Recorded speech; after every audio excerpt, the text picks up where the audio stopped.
मेरे को 20 साल हो गए ये सब जर्नलिज्म और इंटरनल सिक्योरिटी कवर करते हुए, डिफेंस कवर करते हुए। इस तरह की लापरवाही और चूक मैंने अपने करियर में अब तक नहीं देखी। 2010 में जब हमारे 76 जवान शहीद हुए थे दंतेवाड़ा में, आपको ये जानकर हैरानी और स्तब्ध हो जाएंगे आप कि वो घटना कैसे हुई थी।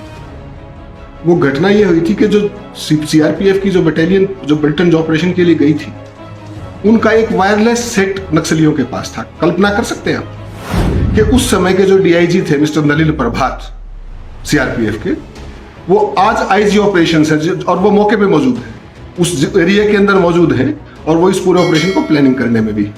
कल्पना करिए आप, जो अब जानकारी जिसको पुष्टि होनी बाकी है भी, उसमें क्या निकल के आ रहा है कि ये जो कुछ भी ऑपरेशन प्लान हुआ है, ये प्रेशर के अंदर प्लान हुआ है। प्रेशर कैसे कहेंगे आप इसको?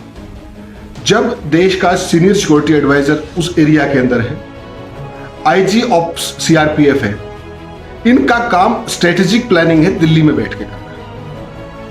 कल्पना कीजिए, वो जब उस एरिया में है तो जो नीचे ग्राउंड ट्रूप्स है जिनको ये ऑपरेशंस करने होते हैं, वो प्रेशर में आ गए। 20 दिन से ये लोग वहां पर हैं और फोर्सेस के ऊपर लगातार प्रेशर था टू प्रूव समथिंग।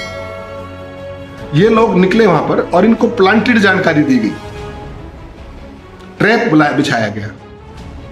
और ट्रैप इस तरीके से बिछाया गया कि परसों 11:30 बजे से लेकर के 12 बजे तक, महेंद्र जी आपको याद होगा, टाइमिंग नोट कीजिएगा, 3 अप्रैल की घटना है।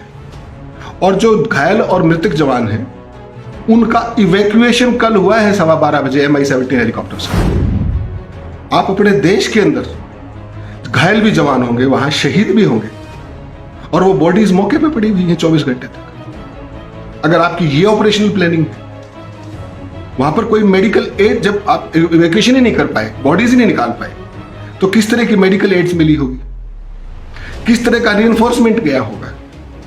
और इससे भी चिंताजनक बात क्या है, 24 घंटे तक पूरे देश का मीडिया 20 घंटे तक क्या चलाता रहा कि 5 जवान शहीद हुए, 7 जवान शहीद हुए। कल सुबह 10 बजे मैंने स्टोरी ब्रेक की कि शहीदों की संख्या करीब 2 दर्जन के आसपास है और 30 के आसपास घायल। ये exactly it's a miserable failure.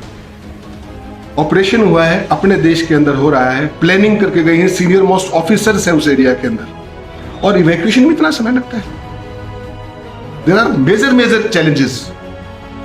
बहुत अंदर गहरे से झांक के देखने की जरूरत है कि कहां चूक हुई। और उससे भी ज्यादा चिंताजनक बात यह है कि इतने बड़े फेलियर के बावजूद, इतनी बड़ी शहादतों के बावजूद, इतनी कैजुअलिटीज के बावजूद इस देश में सब नॉर्मल चलता रहा। अगर मैं 2010 की बात करूं, 11 साल पहले, उसी वायरलेस सेट के जरिए इनकी सारी की सारी मूवमेंट्स ट्रैक की गई थी। सीआरपी का वायरलेस, सीआरपी ऑपरेशन कर रही है और वो नक्सलियों के पास था। उनकी तीसरी कंपनी फायरिंग रेंज में आ गई, 76 जवान शहीद हुए साहब। यही आईजी साहब थे, डीआईजी साहब थे।